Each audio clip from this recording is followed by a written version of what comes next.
I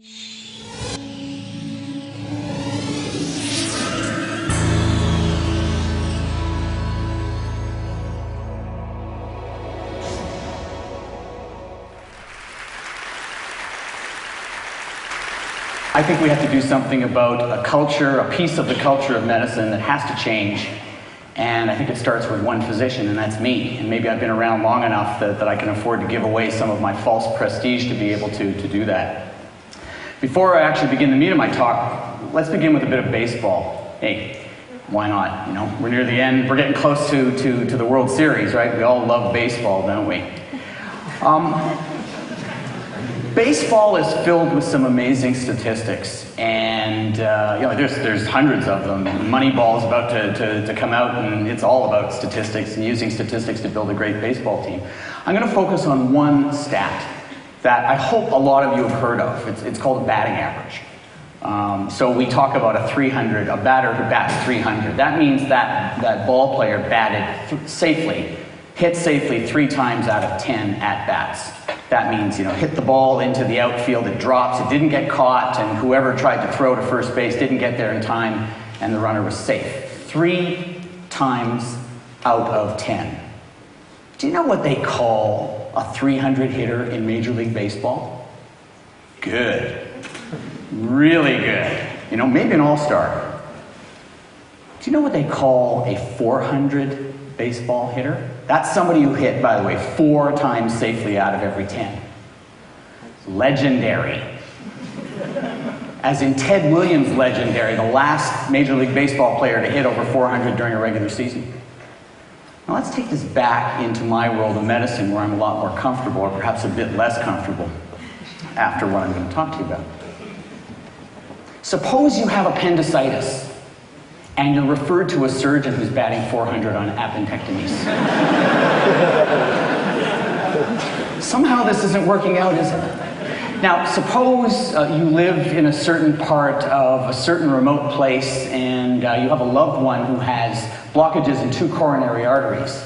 And your family doctor refers that loved one to a cardiologist who is batting 200 on angioplasties. But, you know what? She's doing a lot better this year. She's on the comeback trail, and she's hitting 257. Somehow this isn't working, but I'm going to ask you a question. What do you think a batting average for a cardiac surgeon or a nurse practitioner or an orthopedic surgeon, an OBGYN, a paramedic is supposed to be? 1,000. Very good. Okay. Now, the truth of the matter is, nobody knows in all of medicine what a good surgeon or physician or paramedic is supposed to bat. What we do, though, is we send each one of them, including myself, out into the world with the admonition: be perfect. Never, ever, ever make a mistake, but you worry about the details, about how that's going to happen. And that was the message that I absorbed when I was in med school. I was an obsessive-compulsive student. In high school, a classmate once said that Brian Goldman would study for a blood test. And so I did. And I studied in my little garret at the nurse's residence at Toronto General Hospital, not far from here, and I memorized everything. I memorized in my anatomy class the origins and insertions of every muscle, every branch of every artery that came off the aorta, differential diagnoses, obscure and common. I even knew the differential diagnosis and how to classify renal tubular acidosis. And all the while I was amassing more and more knowledge, and I did well. I graduated with honors, cum laude. And I came out of medical school with the impression that if I memorized everything and knew everything, or as much as possible, as close to everything as possible, that it would immunize me against making mistakes. And it worked for a while, until I met Mrs. Drucker. I was a resident at a teaching hospital here in Toronto when Mrs. Drucker was brought to the emergency department at the hospital where I was working.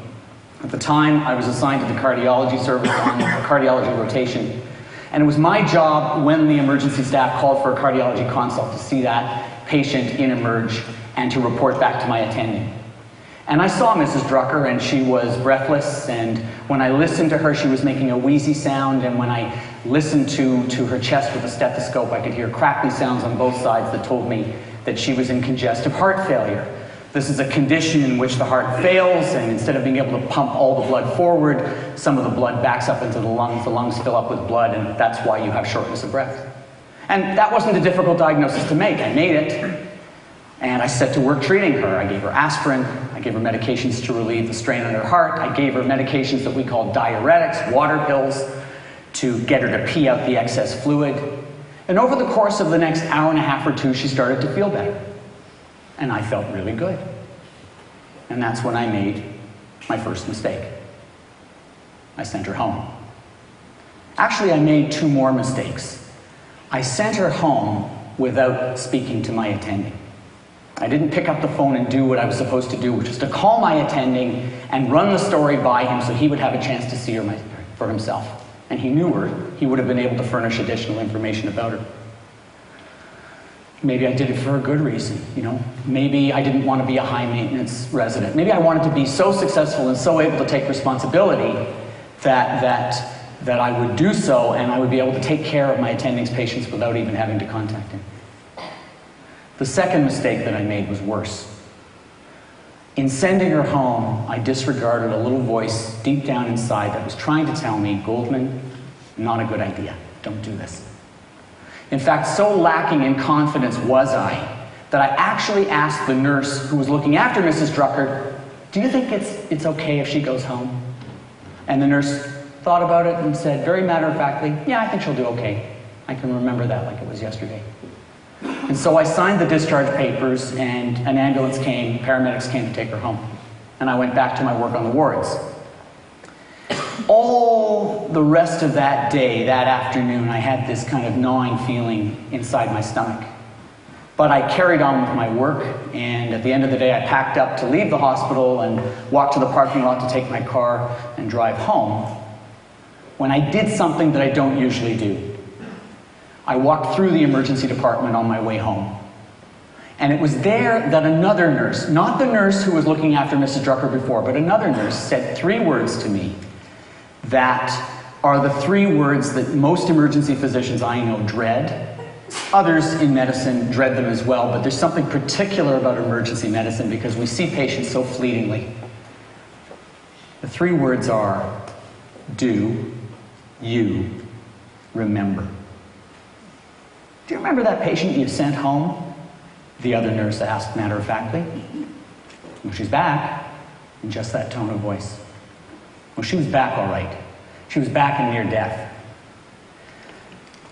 About an hour after she had arrived home, after I'd sent her home, she collapsed.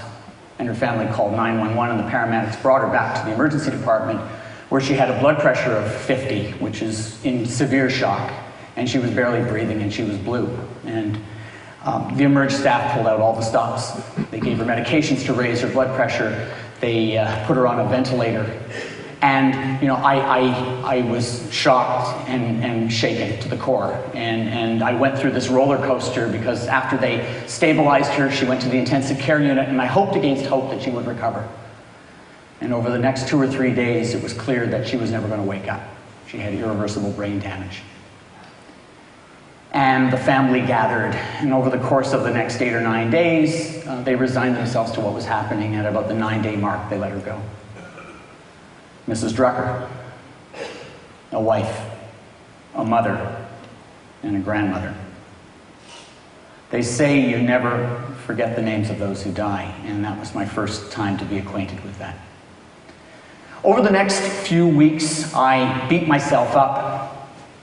And I experienced for the first time the unhealthy shame that exists in our culture of medicine, where I felt alone, isolated, not feeling the healthy kind of shame that you feel, because you can't talk about it with your colleagues. You know, that healthy kind when you betray a secret that a best friend made you promise never to reveal, and you get busted, and then your best friend confronts you, and you have terrible discussions, but at the end of it all, that sick feeling guides you, and you say, you know, I'll never make that mistake again, and you make amends, and you never make that mistake again. That's the kind of shame that is a teacher. The unhealthy shame I'm talking about is the one that makes you so sick inside. It is the one that says, not that what you did was bad, but that you were bad. And it was what I was feeling. And, you know, it wasn't because of my attending. He was a doll. He talked to the family, and I'm quite sure he smoothed things over and made sure that I didn't get sued. And I kept asking myself these questions. Why didn't I ask my attending? Why did I send her home? And then at my worst moments, why did I make such a stupid mistake? And why did I go into medicine? Slowly but surely, it lifted. I began to feel a bit better. And you know, on a cloudy day, there was a crack in the clouds and the sun started to come out, and I wondered, you know, maybe I could feel better again. And I made myself a bargain, you know, that if only I redoubled my efforts to be perfect and never make another mistake again, please make the voices stop. And they did. And I went back to work. And then it happened again. 2 years later, I was an attending in the emergency department at a community hospital just north of Toronto, and I saw a 25-year-old man with a sore throat. It was busy. I was in a bit of a hurry. He kept pointing here. I looked at his throat. It was a little bit pink, and I gave him a prescription for penicillin and sent him on his way. And even as he was walking out the door, he was still sort of pointing to his throat. And 2 days later, I came to do my next emergency shift, and that's when my chief asked to speak to me quietly in her office, and she said the 3 words, "Do you remember?" Do you remember that patient you saw with the sore throat? Well, it turns out he didn't have a strep throat. He had a potentially life-threatening condition called epiglottitis. You can Google it, but it's an infection not of the throat, but of the upper airway, and it can actually cause the airway to close. And, you know, fortunately, he didn't die. He was placed on intravenous antibiotics, and he recovered after a few days. And I went through the same period of shame and recriminations, and felt cleansed and went back to work until it happened again, and again, and again. Twice in one emergency shift, I missed appendicitis. Now, that takes some doing. Especially when you work in a hospital that at the time saw about 14 people at night. Now, in both cases, you know, I didn't send them home, and I don't think there was any gap in their care. One I thought had a kidney stone. I ordered a kidney x-ray. When it turned out to be normal, my colleague who was doing a reassessment of the patient noticed some tenderness in the right lower quadrant and called the surgeons. The other one had a lot of diarrhea. I ordered some fluids to rehydrate him, and asked my colleague to reassess him, and he did. And when he noticed some tenderness in the right lower quadrant, called the surgeon. So in both cases, they had their operations, and they did okay. But each time, they were gnawing at me, eating at me. And I'd like to be able to say to you that my worst mistakes only happened in the first 5 years of practice, as many of my colleagues say, which is total BS. Some of my doozies have been in the last 5 years. Alone, ashamed, and unsupported. Here's the problem. If I can't come clean and talk about my mistakes, if I can't find the still small voice that tells me what really happened, how can I share it with my colleagues?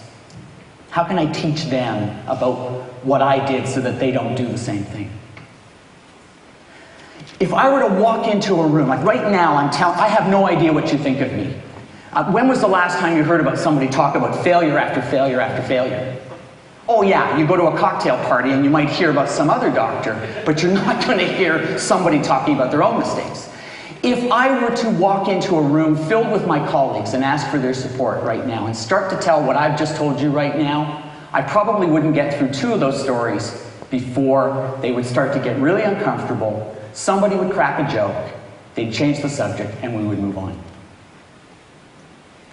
And in fact, if I knew, and my colleagues knew, that one of my orthopedic colleagues took off the wrong leg in my hospital, believe me, I'd have trouble making eye contact with that person. That's the system that we have. It's a complete denial of mistakes. It's a system in which there are 2 kinds of physicians. Those who make mistakes and those who don't. Those who can't handle sleep deprivation and those who can. Those who have lousy outcomes and those who have great outcomes.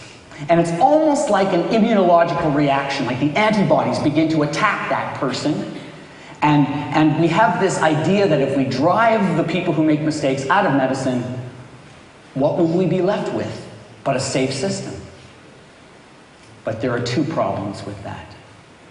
In my 20 years or so of medical broadcasting and journalism, I've made a personal study of medical malpractice and medical errors to learn everything I can, from one of the first articles I wrote for the Toronto Star to my show White Coat, Black Art. And what I've learned is that errors are absolutely ubiquitous. We work in a system where errors happen every day, where 1 in 10 medications are either the wrong medication given in hospital or at the wrong dosage, where hospital-acquired infections are getting more and more numerous, causing havoc and death. In this country, as many as 24,000 Canadians die of preventable medical errors. In the United States, the Institute of Medicine pegged it at 100,000. In both cases, these are gross underestimates, because we really aren't ferreting out the problem as we should. And here's the thing. In a hospital system where medical knowledge is doubling every 2 or 3 years, we can't keep up with it. Sleep deprivation is absolutely pervasive. We can't get rid of it. We have our cognitive biases, so that I can take a perfect history on a patient with chest pain, now take the same patient with chest pain, make them moist and garrulous and put a little bit of alcohol in their breath, and suddenly my history is laced with contempt. I don't take the same history. I'm not a robot. I don't do things the same way each time. And my patients aren't cars. They don't tell me their symptoms in the same way each time. Given all of that, mistakes are inevitable. So if you take the system as I was taught and weed out all the error-prone health professionals, well, there won't be anybody left. And you know that business about people not wanting to talk about their worst cases? On my show, on White Coat, Black Art, I made it a habit of saying, here's my worst mistake. I would say to everybody from paramedics to the chief of cardiac surgery, here's my worst mistake, blah, blah, blah, blah, blah. What about yours? And I would point the microphone towards them. And their pupils would dilate and they would recoil. Then they would look down and swallow hard and start to tell me their stories. They want to tell their stories. They want to share their stories. They want to be able to say, look, don't make the same mistake I did. What they need is an environment to be able to do that. What they need is a redefined medical culture. And it starts with one physician at a time. The redefined physician is human, knows she's human, accepts it, isn't proud of making mistakes, but strives to learn one thing from what happened that she can teach to somebody else. She shares her experience with others. She's supportive when other people talk about their mistakes. And she points out other people's mistakes, not in a gotcha way, but in a loving, supportive way, so that everybody can benefit. And she works in a culture of medicine that acknowledges that human beings run the system, and when human beings run the system, they will make mistakes from time to time. So the system is evolving to create backups that make it easier to detect those mistakes that humans inevitably make, and also fosters in a loving, supportive way places where everybody who is observing in the healthcare system can actually point out things that could be potential mistakes and is rewarded for doing so, and especially people like me, when we do make mistakes, we're rewarded for coming clean. My name is Brian Goldman. I am a redefined physician. I'm human. I make mistakes. I'm sorry about that. But I strive to learn one thing that I can pass on to other people. I still don't know what you think of me, but I can live with that. And let me close with 3 words of my own.